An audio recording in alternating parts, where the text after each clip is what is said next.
Okay, really quickly, I am going to do the brainstorming for this one other topic so you can see how that works. And then we'll wrap up because I don't want to spend too long. Okay, so I have let's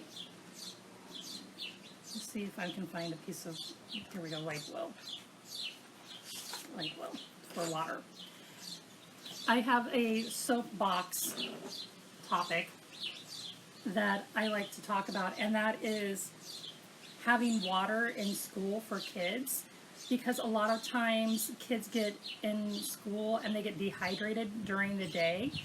If you think about it, some kids only have something to drink at breakfast, and if they're only having 8 to 10 ounces of water or juice or milk at breakfast, and then the next time they have water, juice, or milk is at lunch, and that is maybe another 8 to 10 ounces, and maybe if they're in middle school or high school, they're not having water, juice, or milk because they have the option to choose less healthy choices. And that means that the kids are spending a lot of time in school every day being dehydrated. And the problem with that is, I'm going to get another drink here.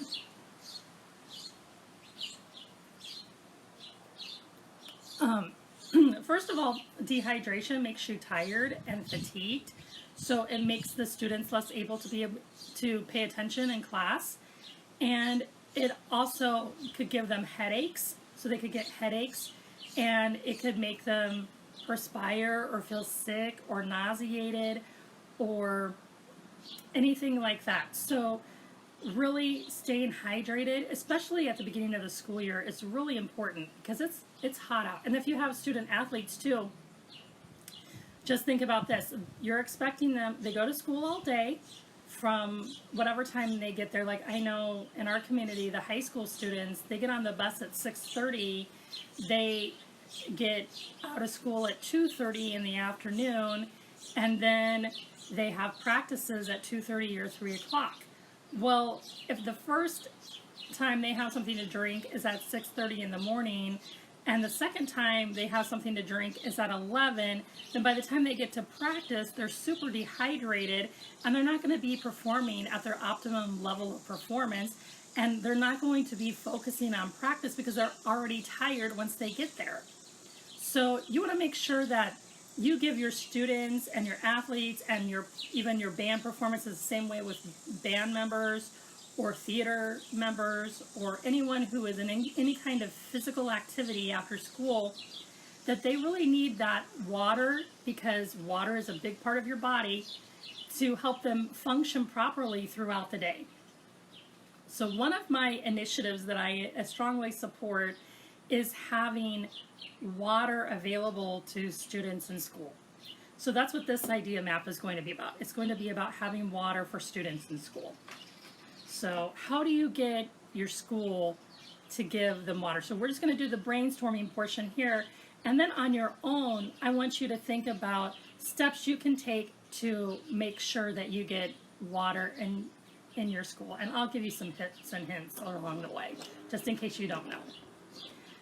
Okay, so we want water in school because, man, those kids are thirsty.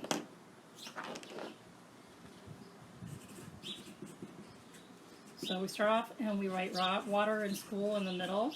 And I'm going to draw a big circle around it, just like that.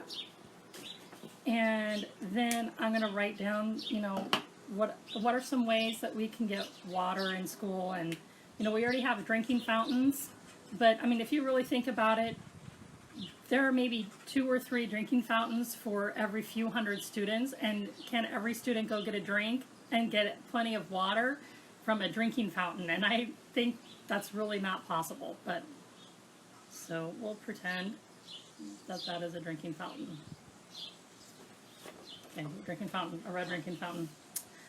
And so I don't really like that idea, but that's one.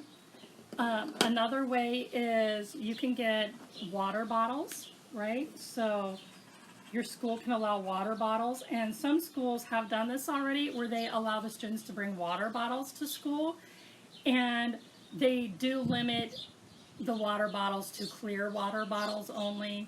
because they're afraid of what's really in the water bottle, and that's you can't control everything, but you can say, hey, you can bring the water bottle, but it has to be clear. So again, junior high artwork here. So it doesn't look so horrible. So there's a water bottle. So you can have water bottles in school. And if you want water bottles in school, you can talk to your school administrator how to get water bottles in school. Another way you can do it is some schools have actually set up water breaks for their students. So instead of maybe having 5 minutes for passing time in between classes, they have 4 minutes, and they give water breaks for the students, and then they have, you know, like a water table set up or whatever. And here we have some happy students taking a water break.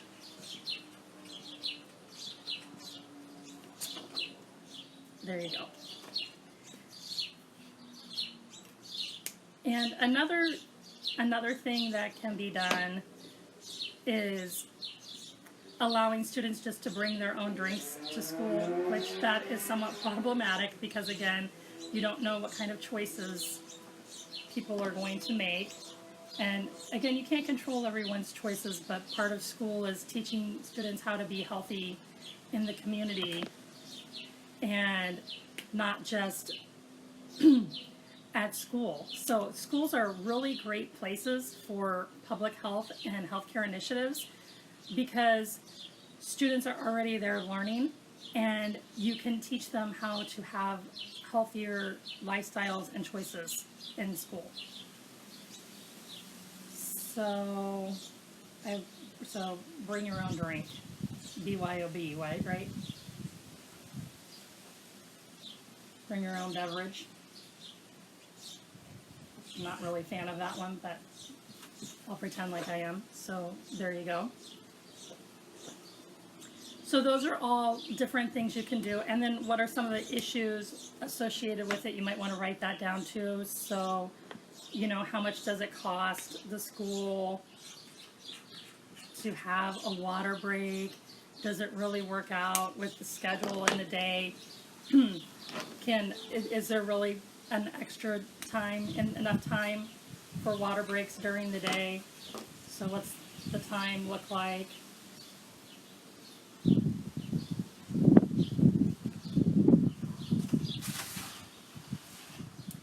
And my knife is going away here.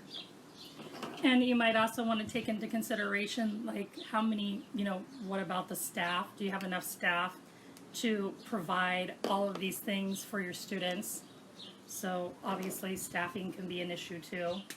So who's going to set up these water tables, and who's going to manage them, and what happens if you catch a student having, you know, unauthorized beverages in school? What is, you know, so that's policy creation too. So all of those things are things to take into consideration. And so then there's your little brainstorm about that. It's called a health policy. So that's a health policy at issue, actually. See how I snuck that in there? And so you can have water in school so students aren't feeling thirsty or dehydrated by the end of the day. So that is how you do an idea map. And I would like for you to pick one goal for yourself for this week and work on your idea map. And if you feel like it, go ahead and message me or email me and tell me how that worked out for you and how it helped you achieve your goal. Thank you very much. Have a great day. Bye-bye.